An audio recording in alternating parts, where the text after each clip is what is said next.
Chapter 3. A Fishy Story. A pint of pond scum, 2 brine balls, a bucket of chum, and a side of rot, the old pirate said, perusing the menu with his one good eye. Rot? Dry or wet? Asked Uma, all business, pencil poised from above her notepad. The pirate thought about it. Wet.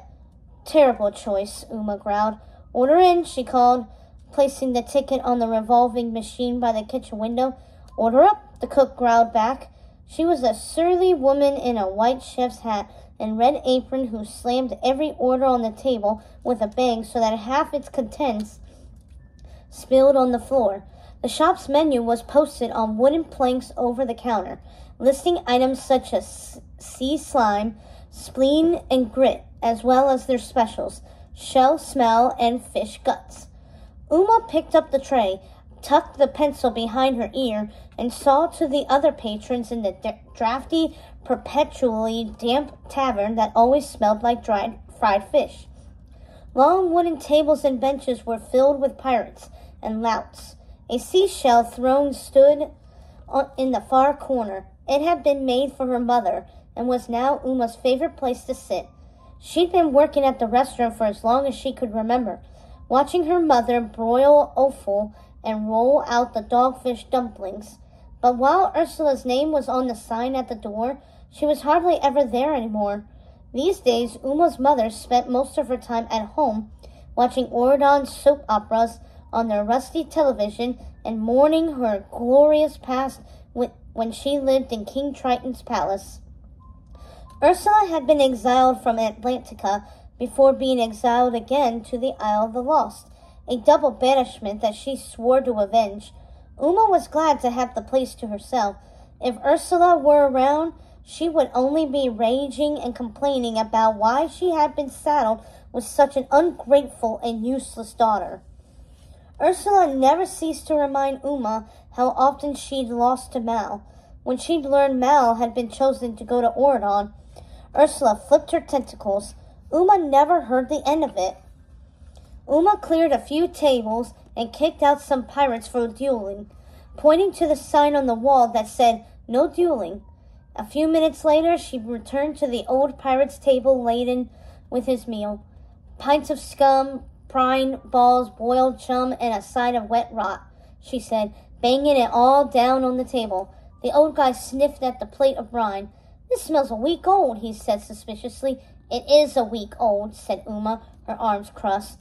"Excellent," he said, and dug into his rather disgustingly looking meal. Uma had no idea how people could eat at Ursula's. "You'll take it how I make it," was the house slogan, and so far, no one had the courage to complain. Many on the isle remembered the power the sea witch used to wield. Uma continued to serve, more like yelling and dumping food in front of a few more patrons. A couple of hungry Huns, sharing a plate of moray souffle, and a few rowdy Stabbington cousins went fighting over the tastiest pieces of splat. When Uma returned to the pirate's table, his plate were empty, and the old sea rat was rubbing his belly in appreciation. "Hey, you heard the news?" he asked, seeming to be a talkative mood. "What news?" "Goblins have some hot info," he said, leaning in to whisper. Uma rolled her eyes. "Goblins are terrible gossips." She kept clearing the table, stacking everything on her tray.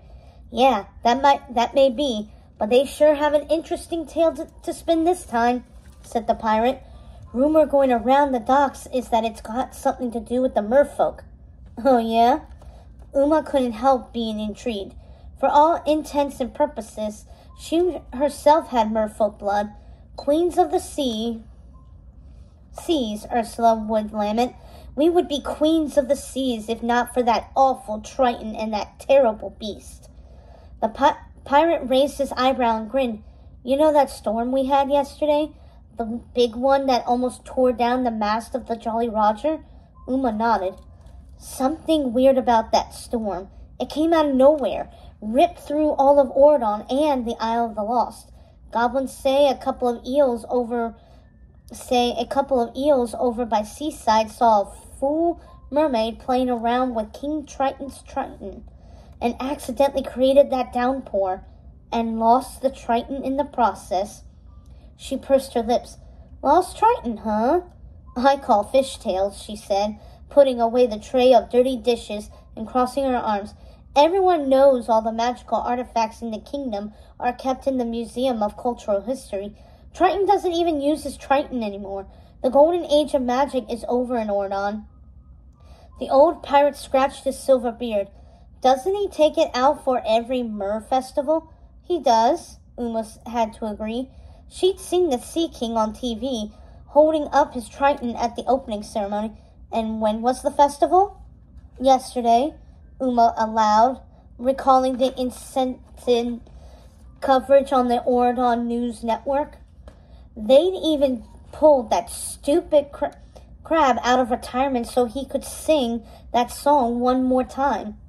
Ended with that big storm, said the pirate. But if Triton's lost his Triton, why doesn't he just call it back up? She asked. Can't he do that? The pirate smiled a crafty smile. He sure can, except he doesn't know it's gone yet. None of the merfolk do. Whoever took the Triton isn't owning up to it.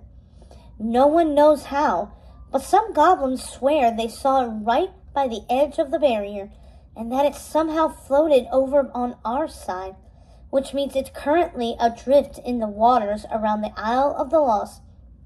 But how did it get here? Through the barrier? Nothing can pass through that thing, not even underwater, said Uma skeptically. Mystery, isn't it? But the goblins swear it's true. Something must have happened over in Ordon, said the pirate. Now everyone's looking for that thing, including me, he grinned. What would Triton give to have it back, right? Uma's eyes narrowed, her thoughts racing. If the goblins were right, and the pirate wasn't lying, then a golden opportunity had fallen into the Isle of the Lost. Triton's Triton was one of the most powerful magical objects in all of Ordon. Even if its magic wouldn't work on the Isle, it was still valuable. A thing like that could change her life. If Uma could get her hands on it, it would mean she wouldn't have to stay here at the fish shop, slinging the house bilge and pouring drafts of slime. Her hand automatically reached for the locket she wore around her neck. Inside was a tiny piece of junk that her mother had given her as a child. It's all I have left, Ursula had said at the time. Uma never understood why a sliver of metal mattered so much, but she liked holding it when she was anxious. An idea had formed in her wicked little mind.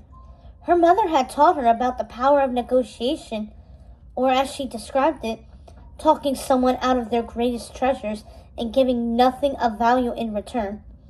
If Uma found Triton's Triton, she could use it to negotiate her way out of this island once and for all. She could offer it up to King Ben in exchange for release from exile. How would she get her hands on it, though? It was underneath the waters around the Isle of the Lost, which meant she would have to find a ship and a crew, and a way to retrieve it before anyone else found it.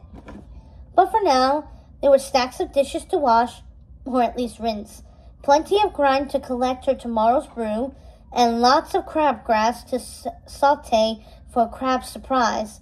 The surprise was that there was no crab in it. Until she figured out a way to get to that Triton, she was stuck on land, with nothing to show for her life but a bucket full of pond scum.